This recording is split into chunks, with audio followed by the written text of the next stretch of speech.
series here to LA, July 13th and 14th. He'll talk more about that, right? Fantastic. Awesome. Yeah. So without further ado, please give Robbi a big round of applause. Thank you so much. If anything, it's worth sort of listening because I am really jet lagged. And someone fed me some very expensive whiskey yesterday, so a little hungover as well. So I'm going to try my best to perform to the best of my ability. You'll notice the British accent. I'll tone it down as much as possible. I am the president and CCO of Refrsh.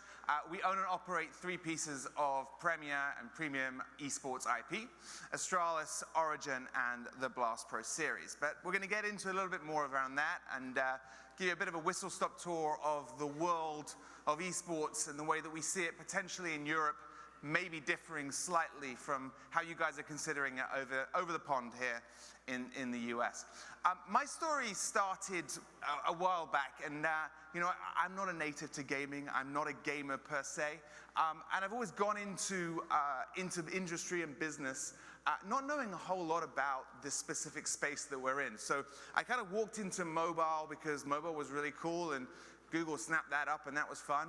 And then I worked with a gentleman here in the front row for Maker Studios, and Disney decided that they wanted to invest in that, and spent a couple of years at Disney as well, which my kids absolutely loved. It was very, very fun. And then I decided that we would wander into the world of esports, and I have to say, I didn't know a whole lot about esports, and that's pretty much the congregation, the community that everyone is battling with here. There are probably a lot of people in this room who don't know a whole lot about it, and there are a lot of experts too. And so I'm learning all the time. But I'd say that this is by far and away the most challenging part of my career to date. It's harder than working for Google. It's harder than working for Disney. It's a race to the gold. It's so Wild West out there. It's so challenging. There's so much happening. There's so much competition in the market. Everyone's fighting against each other for face time, for noise, for visibility. I find it fascinating. And I think that that race to the gold and to the top is only going to accentuate in the coming years. And so we're very excited about what we're creating as a business.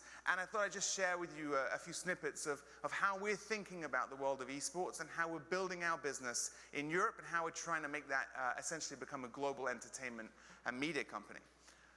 So this is Astralis. If anyone doesn't know Astralis, they're pretty much the world's best Counter-Strike team. They were until a couple of weeks ago the #1 in the world. They've been knocked off their perch by Team Liquid. They were #1 in the world for over a year. They've won 3 majors. Let me just give you a sort of snapshot of what that looks like.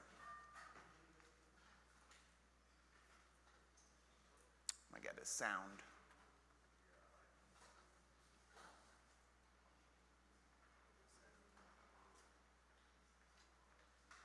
I would try and cast her over this, but I'm not going to do any form of job on it. I barely know the rules. All right, we'll go back again. We'll see if we can get some sound. Tricky, tricky. 5 Danes. Well, I'm going to give you 2 minutes to give that a go, right? We've had worse in the world. Astralis is a group of 5 Danes. They live and breathe and live in Copenhagen and obviously travel around the world. What we've done with Astralis, we would assume, is very different to how quite a lot of the other esports organizations have built themselves and have followed suit from what we're really doing with Astralis. We've built a performance model around this group of people. We were one of the first organizations in the world to put a real performance team of trainers, of people helping them with their food and their diet, people helping them with their psychological state, really giving them that training ability to perform at the best of their possible career. And we noticed very quickly that putting that area and that confine around them actually transformed them into the world superstars. You really gave them the ability to perform at the peak of their career. If I try again, what do you reckon? No, we're not looking too good over there. I could sort of tell you some British humor jokes. Anyway, so Astralis is the best team in the world as a consequence of being able to compete at that level. They spend very little time in Copenhagen. They're on the road the whole time. They're pretty introvert as individuals, and that's what was quite interesting off the last panel when you're talking about brand association and brand endorsement with specific players.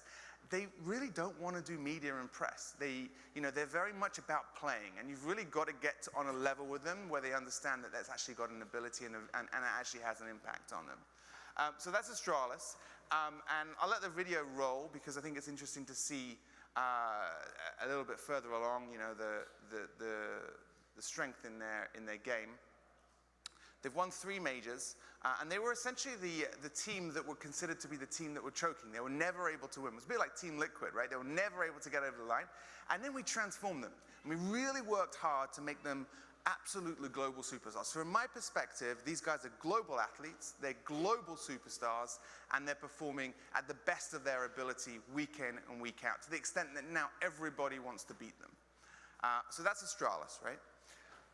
Moving on, we have Origin, right? So we also participate in League of Legends, and we have a franchise seat in LEC in Europe, which I'm sure many of you are familiar with. And Origin is a really impressive brand as well. It actually is a Spanish brand, and we brought over Origin and the IP from that, and we invested in Origin. And they're a team that are doing incredibly well and far better than we ever would have assumed they would actually do so quickly. They made the season finals, they made the playoffs, and now they're over here for Rift Rivals as well. So we're really happy with their progress. Again, I would love to show you this video with the noise that sits alongside it, but unfortunately I'm not going to be able to do that today. There's a lot of scratching of heads going on over there. We might get there eventually. Xpique was the guy that founded this team, a very prominent Spanish League of Legends star in his own right. And now this group is really harnessed around this whole performance academy that we've built in Europe. They live in Copenhagen. They commute on a weekly basis to Berlin to play on a weekly basis in the LEC League in Europe. And these, again, are born and bred stars that we're building and grooming to become essentially the best in the world. And we really think we can do that by putting an infrastructure behind them. What you'll notice is they're very marketable. And very quickly when we launched this brand, we had Audi knocking at our door straight away for sponsorship on the Origin brand. And we realized that they were very marketable, they're pretty good, they're press savvy, they're very, very strong as individuals from that perspective. And I think that's going to really serve us very well. So we have 2 teams that we spend a lot of time working very hard on. And then on top of that, we have this incredible tournament series called Blast Pro, which we take around the world. It's a Counter-Strike tournament series, which we have taken so far this year to Sao Paulo, to Miami, to Madrid. We're in LA in 2 weeks' time. And this gives you the level of size of audience. This is the crowds in Copenhagen, in Lisbon. We're packing arenas of 6,000 to 10,000 people strong. And then on top of that, you've got people tuning in on a stream and on live broadcast between 6 and 10 million people. 6 to 10,000 people in an arena, 6 to 10 million people tuning in online. And that's our tournament series. So as an organization, Refrsh, we do quite a lot of work. We're split between London and Copenhagen. We're about 65 people. We do a lot of that production ourselves, and we outsource a lot, and we try and work in the local economies where we do. We try and really employ a local subset of staff. So that's our 3 pieces of IP. And I think I want to just give you a kind of an understanding of where we're thinking as a business. We've kind of seen this all before, right? We've seen this notion of the advent of a specific group or an industry rising. So if you think about mobile and you think about the underspend on mobile, all those Mary Meeker reports that were floating around back in the day where we said consumption on mobile is up here, but advertising dollars are down here. We've seen the same thing in esports. You see consumption of gaming up here and then media dollars being spent down here, and this is what we were talking about before. So we think that that will catch up. And so I think we're seeing that again and again. I love this particular slide because we're really seeing a shake-up of the sports industry, an industry which is a very old industry, more than I've ever seen before. We're shaking up the sports and entertainment industry. Players and viewers of traditional sports are only getting older, and so those traditional sports industries are hemorrhaging a younger user base. And where are they going? They're going to esports. They're going and packing venues. They're going and they're watching in droves on Twitch and online, etc. And so that's a real challenge for the likes of the NBA, for NASCAR, for all these others out there. But yet, the brand dollars are still flowing in their direction, and they're not flowing in the esports direction. So we've got to do a lot to work for that and make that transition over. So it's a crowded space. It really is a very crowded space. And so for those brand marketers in the room and those who are not particularly into the esports space, there's so much opportunity, there's so much option out there. And we find that very hard, and it's hard to cut through and really understand what that means. But essentially, we're all fans of something, right? In this room, you guys may be fans of golf or tennis or cricket or whatever it may be. You are essentially a fan of something. And this is the point we're making here, is we really see that middle point. And that's why I'm so excited about working in esports. I may not be a gamer, but I'm very excited because esports, for me, is that centrifugal point between what is sport and gaming, right? It sits so nicely in the middle. And that should, in essence, give us the opportunity to create this entertainment, this notion of spectacle. And we believe that that is what's going to make a massive difference to the world that we operate in. So for me, esports equals essentially entertainment, and everything we do as an organization, whether that's with our teams or with our tournament series, is focused primarily on the notion of entertaining the crowds and the masses. And our goal, and something that we talk about on a daily basis, is to advance it from a subculture and to a mass audience participation piece. And everything we do when we produce our product has to be focused around that. And so we're reinventing this notion of entertainment in arenas and on broadcast. And I just want to kind of give you a snapshot of what that looks like. Again, we're not having sound here, which is a massive shame because you guys really can't feel the energy. Oh, no. This is the tournament in Lisbon, which was broadcast live by the public broadcaster in Portugal, RTP. It's like the equivalent of the BBC in the UK. They broadcast it live. They sent in an enormous amount of crews. We also go live across multiple other broadcasters, and I'll talk about that in a second. I've never seen a crowd more engaged in my life. They were literally jumping from their chairs. They were living and breathing every moment. And so for us, when we produce that entertainment spectacle, it's not just about that in-arena product, which is hugely important for us. You've got to entertain that 6,000 to 10,000 people in that arena, but it's also about entertaining the 6 to 10 million people who are tuning in online. Hugely important and hugely challenging to do, right? You've got to actually think about how you produce your product for multiple feeds in multiple languages across the globe. And you produce this moment of spectacle with everything that sits alongside it. Again, also really tying into the local population. And so when we think about our product, we think about how we create that excitement and entertainment and interaction. And I don't even think we're halfway there, right? I think that when you're in a venue and you're in an arena and you're living and you're breathing it, fantastic. But when I look at our broadcast product and I look at what you experience when you're watching online, we're only halfway there. I'm challenging my teams constantly to say, how can we improve that broadcast product? How can we improve that experience so that you're really feeling that moment of entertainment and spectacle? A bit like when you're at home watching the soccer or the football here, and you just don't want to leave your seat because you're scared to miss it. In an arena, in one of these events, these kids are there for 7 hours, for 10 hours. Name me another sport in the world where you have a sitting audience for 7 to 10 hours. Think about all the F&B you can sell off the back of that. Think about all the merchandise you can sell off the back of that. They are running to the toilets to not miss a moment of that show. And they are so engaged, it's incredible. And that, as an organization, is wonderful to work with. Why? Because in theory, if you can sell that entertainment value to brands, they will invest in you. They'll invest in you time and time again. They will associate themselves with your product. And we're seeing that on the broadcast, and we're seeing that from sponsorship sales.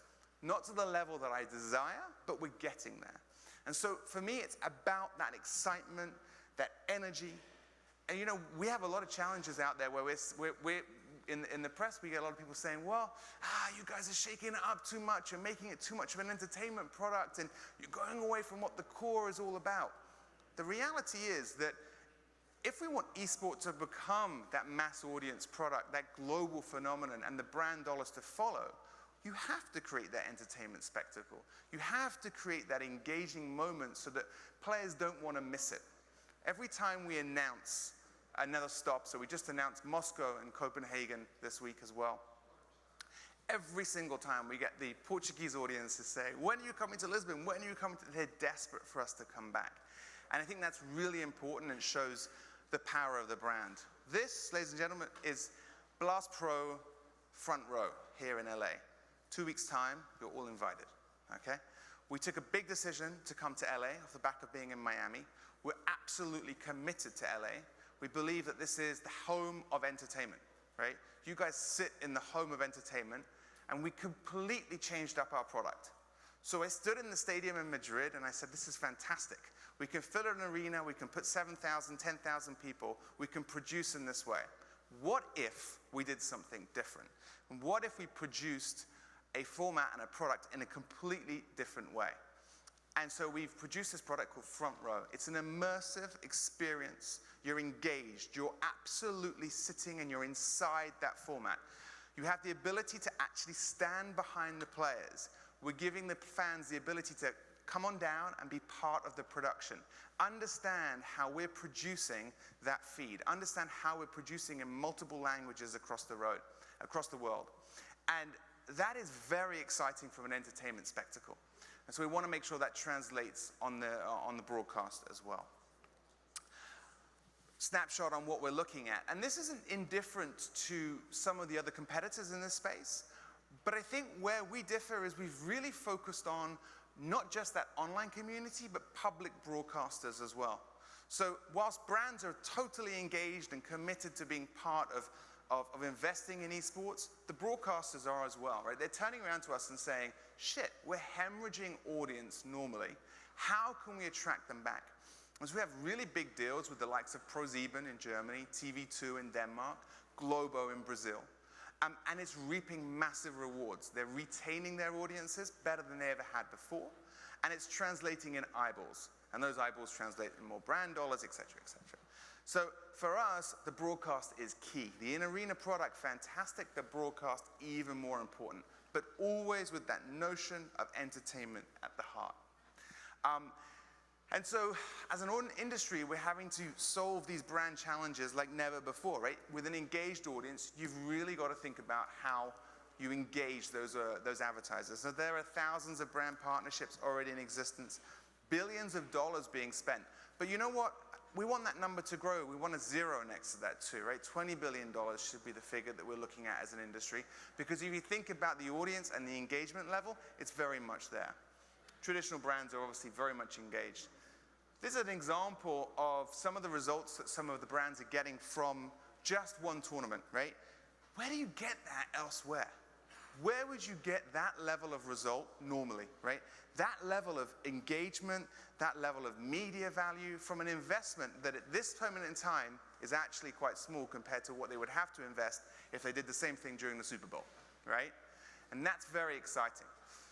And then the touch points they get, when you're actually engaged as a brand, you're on multiple touch points across that IP. You just do not get that in traditional sports. I'm going to leave you with another video, which you can't hear.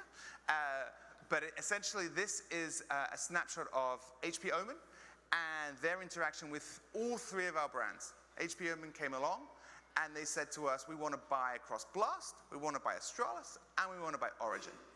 And they've invested across all three of those brands.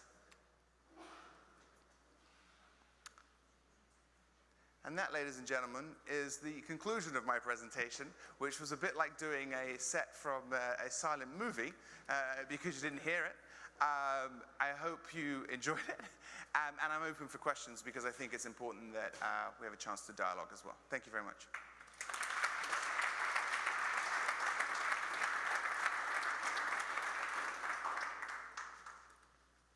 Happy to take any questions if there are any. Go ahead.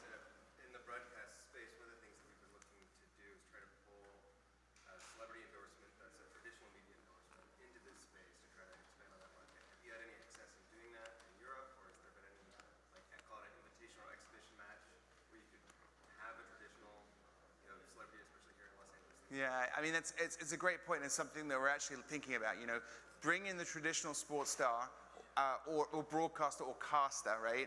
And actually juxtapose them with someone in the gaming space. So we've done quite a bit of actually taking casters from different esports and bringing them over. So there's a lady called Shox, who's fantastic, and we brought her over, and she's done a great amount of work on Counter-Strike for us. That's worked very well. But we're very keen on bringing in the traditional sports stars. And actually, someone here in LA suggested exactly that point to this week. I think they wanted me to spend some money on marketing and buying the athlete to bring him over to our tournament. So I was less keen on that. But we certainly think there's value in that. And I think it would transcend even better on the broadcast. Is that the last Pro installment? Is that going to be a permanent installment here in Los Angeles, or is that a temporary? So in the past, we've revisited Copenhagen 3 times. We will return to LA. I mean, the ultimate goal for us is to build a relationship with the audience here, and then with the brands as well at the same time. So we don't want to come in and then come out again. We'd rather be always on, or on at more than just 2 days in any given year. As a relatively new tournament organizer in the Counter-Strike scene, how did you, what were like some of the challenges and logistics in starting the whole tournaments and starting up like tournament series? Great question. So the question was, in case anyone here, as a new tournament organizer to the scene of esports, what were the challenges that you experienced with setting up the scene and setting up your business? It's really hard, man. It's actually really tough producing in multiple languages across the globe and operating in destinations where, for local tax reasons, you have challenges, getting local staff to work on your behalf, being able to source materials, and pricing and costs are very different. So we were in Istanbul in 2018. You know, you've got guys building the stages without hard hats on, right? Which is unheard of here, like security and levels where you could, I suddenly walked at the back of the stage and I was like, there's all these wires here, I could just pull out a wire. And that was challenging. When you go to Brazil, there are multiple issues around what you're actually renting, what you're getting. You get a cost for it for the internet, which could be 5 times as much as you would get in, say, Portugal. The answer to your question is very simply finding the right people. So we spent a lot of time scaling the organization, and I've hired a lot of people from traditional sports. So in Europe, a lot of people in football, in tennis, in Formula 1, Formula E. And then from the entertainment angle, Live Nation, AEG, you know, all those sorts of guys that really understand music production and show production, and just transcending that into esports. But we're learning all the time, and it's really tough. It's really tough.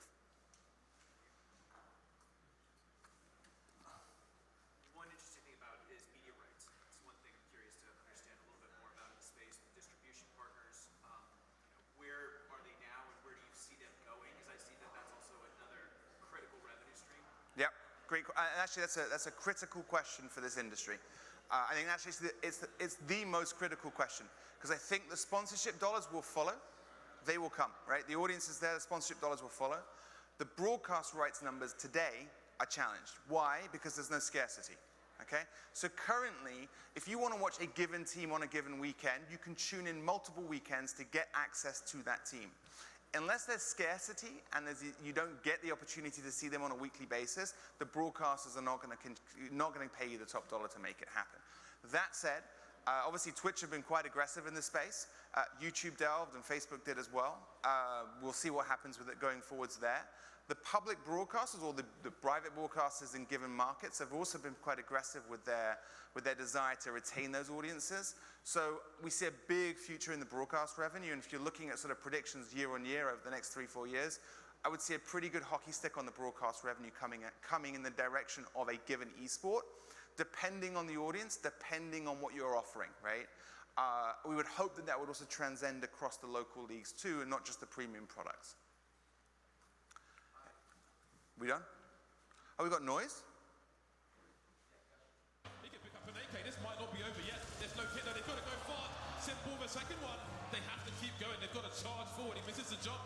Flamey now with the 570. He's baiting. The player on short B is red. Touching the bomb. Are they going to peak?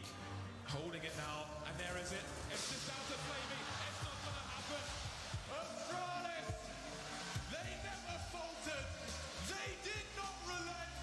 They have brought Counter-Strike to levels we've never seen before. This is their era.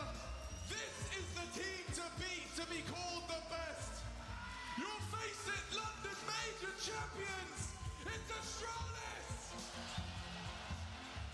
As soon as they'd earned their second major victory, it became clear that Counter-Strike had entered the era of Astralis. From this point on, the Danes' domination was utter and absolute. They went on to secure 8 first-place finishes over the course of 9 competitions, and became the first recipients of Intel's $1 million Grand Slam. The Grand Slam is theirs! ESL Pro League Season 8 as well! And that's why they're considered the world's best right now. To be honest, Harry, I absolutely can. The anticipation was that this was always theirs. They were the heavy favorite coming in, and they show off why. Back-to-back ECS, back-to-back Pro League, Marseille, Season 7, Chicago, and now for the first time ever at home, Season 8, Astrologers are the champions of ESL Pro League, and for the first time in history, the best of all fucking time, into Grand Slam. Excuse the expletive. Actually, Astralis won 61% of all prize money last season in Counter-Strike, to give you an understanding of their dominance. That was a great video. Thank you very much. Show the Lisbon one as well, because that just gives an energy which is on another level to my British monologue that's kind of belting out here. Would Refrsh be interested in building their own esports arena? If so, what are the most vital characteristics of an esports-focused venue? I don't know that we would necessarily build an arena. I think we would probably like to work with given arenas in given cities, especially if you consider the US. There are so many, and we're back in game. Don't know. Who knows? There are so many arenas that we could actually benefit from. We get approached all the time by different arenas in different parts of the US to come and play there. But I think accessibility is really important. Price point is important. You need to obviously fill that arena something like 280 days of every year for it to be cost effective. What are we showing here? We're showing this one? Oh, great. Okay. This is front row.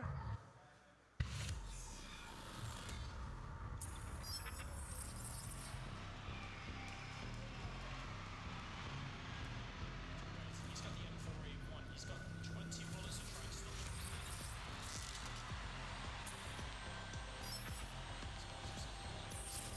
Dennis takes the attention away again.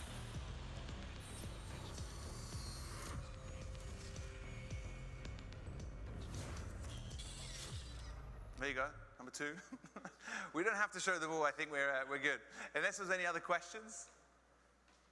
Happy? Good? Okay. Thank you very much for your time, everyone.